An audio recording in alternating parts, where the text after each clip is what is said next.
Ecclésiaste. Chapitre 9. Oui, j'ai appliqué mon cœur à tout cela, j'ai fait de tout cela l'objet de mon examen, et j'ai vu que les justes et les sages, et leurs travaux, sont dans la main de Dieu, et l'amour aussi bien que la haine. Les hommes ne savent rien, tout est devant eux.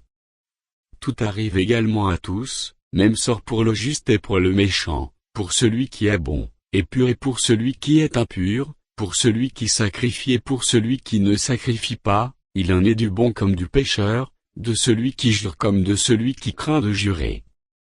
Ceci est un mal parmi tout ce qui se fait sous le soleil, c'est qu'il y a pour tous un même sort, aussi le cœur des fils de l'homme, est-il plein de méchanceté, et la folie est dans leur cœur pendant leur vie, après quoi, ils vont chez les morts.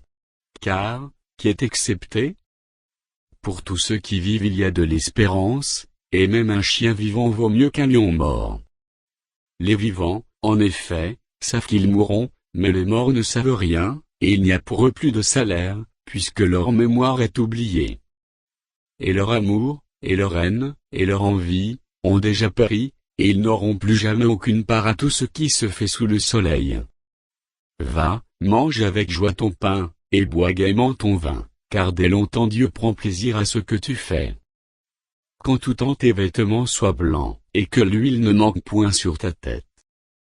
Jouis de la vie avec la femme que tu aimes, pendant tous les jours de ta vie de vanité, que Dieu t'a donné sous le soleil, pendant tous les jours de ta vanité, car c'est ta part dans la vie, au milieu de ton travail, que tu fais sous le soleil.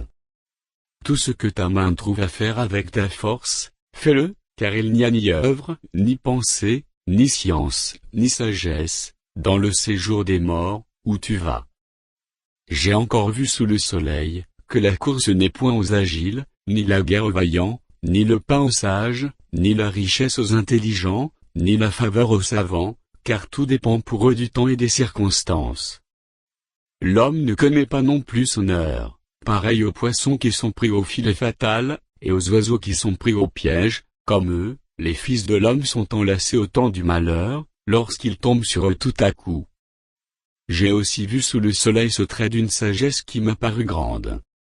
Il y avait une petite ville, avec peu d'hommes dans son sein, un roi puissant marcha sur elle, l'investit, et éleva contre elle de grands forts.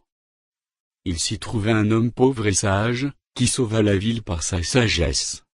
Et personne ne s'est souvenu de cet homme pauvre. Et j'ai dit, la sagesse vaut mieux que la force. Cependant la sagesse du pauvre est méprisée, et ses paroles ne sont pas écoutées. Les paroles des sages tranquillement écoutées valent mieux que les cris de celui qui domine parmi les insensés. La sagesse vaut mieux que les instruments de guerre, mais un seul pécheur détruit beaucoup de biens.